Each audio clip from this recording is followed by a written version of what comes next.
Welcome to the my-moo.com podcast. My-moo.com is your source for information on James Churchward and his theories of the lost continent of Mu.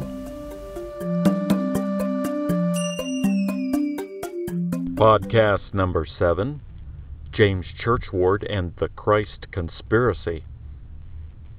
In researching my great-grandfather James Churchward, I am sometimes confronted with references to his works. In some cases, the proposals allegedly supported by James' works agree in principle with the worldview espoused by James. In other cases, such as video games and science fiction adventure films, the references to his works are meant as a lark and not part of a scholarly work. Another category encompasses those academic theories that use James' words to prove something that contradicts James' worldviews and beliefs. This is the subject of this commentary podcast. While there are numerous examples, today I want to address a specific instance of an author using James' works to prove a theory that he himself, that is, James Churchward, did not espouse. Just the title of the book would probably make my great-grandfather roll over in his grave. The Christ Conspiracy, the greatest story ever sold, was written by a person identified as Acharya S. First, let me state that I am not a Christian and not a devout Buddhist. However, that should not indicate that I am not a person of faith. While there is no personal requirement to reject her theory on religious grounds, all my Buddhist teachers recognize that the historical Jesus was a great man, and they would dismiss any suggestion otherwise. Also, in my humble opinion, the world is a better place, with the Jesus who spoke of peace, loving-kindness, and compassion. Now, Acharya S. is welcome to espouse her theories, however controversial, and each reader should weigh the evidence carefully, especially in the case of Acharya S. Her view indicates that Christianity, as an institution, is irreconcilably corrupt and enslaves humanity. One must wonder what motivation drives someone to discount and demonize an entire religion and its followers. On the other hand, James' worldview sees a fallen humanity and speculates a possible return to greatness. James would have identified himself as a Christian and would not have agreed with the premise of the written works of Acharya S. Now on to the subject at hand. Acharya S., her background, beliefs, and character are all discussed on the Internet.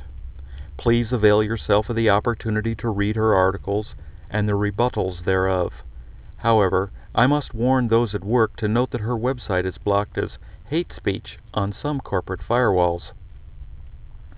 Now, out of the 1,130 notes in the book, The Christ Conspiracy, the greatest story ever sold, 13 are attributed to James Churchward, which might indicate only a minor influence. However, one chapter, number 24, begins with a paragraph-long quotation from James, the source of which is not noted. The underlying premise and conclusion of the book is, in reality, the gospel story of Jesus is not a factual portrayal of a historical master who walked the earth 2,000 years ago, but a myth built upon other myths and godmen, who in turn were personification of the ubiquitous solar mythos and ritual found in countless cultures around the world thousands of years before the Christian era.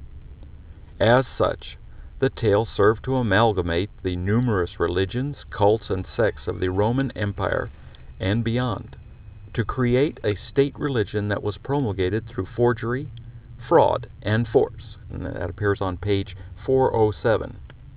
Now, James did not agree.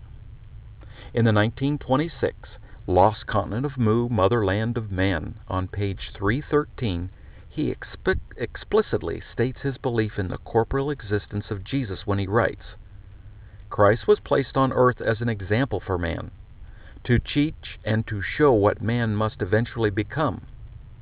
If that is not enough, in his April 1931 lecture before the American Society for Psychical Research, James Churchward states that he saw written records in a Himalayan monastery about Jesus, and even quotes a written record about the early life of Jesus.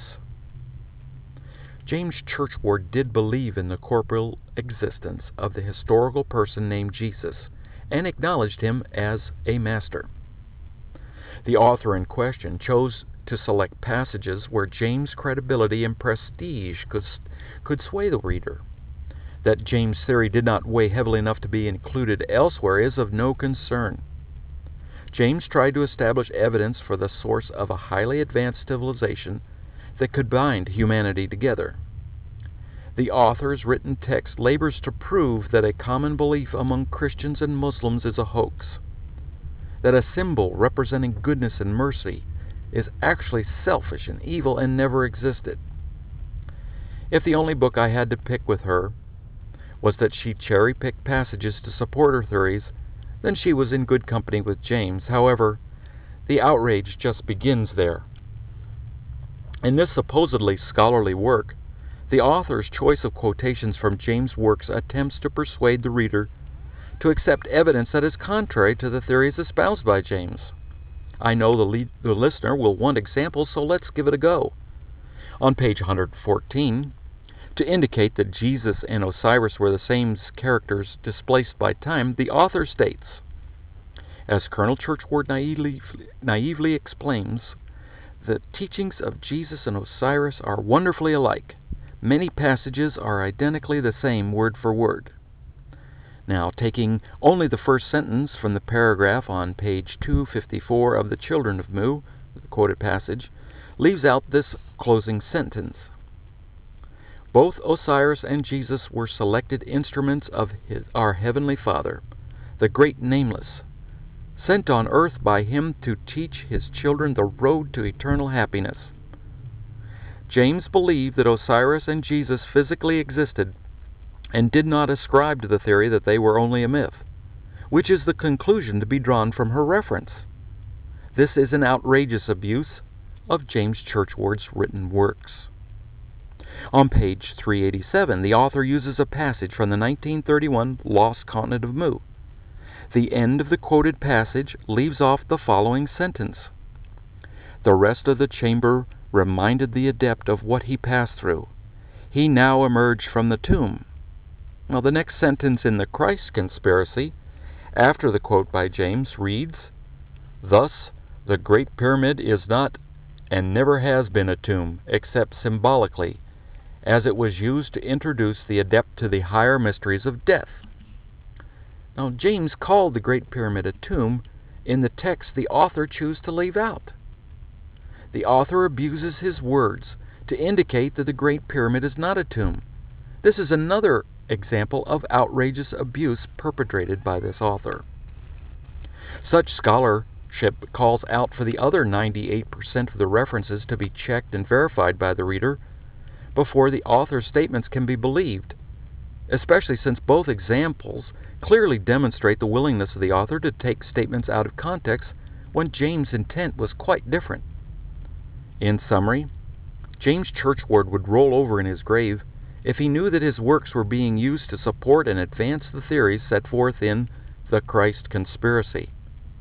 Whether or not I agree with the views espoused by James or Acharya S does not enter into the discussion. The fact that the author quoted and misquoted James Churchward does not indicate that James Churchward or his written works are in agreement with the theme, conclusions, or goals of the Christ Conspiracy. Actually, as shown earlier, James Churchward did not agree. Furthermore, considering the outrageous scholarly behavior, I would not be inclined to read another sentence from her pen, nor would I ever quote her works so as to avoid the stain thereof. If you believe that the author's work did not deserve this scrutiny, or that I have somehow offended someone's sensibilities or, heaven forbid, been politically incorrect, please leave a comment on the my-mu.com blog. And if you wish to respond with a video comment, please post a link to it on the same blog. Angry or insulting comments will be ignored and perhaps removed. Well, thanks for listening, and have a great day. This production, copyright 2007 by Churchward and Company, all rights reserved.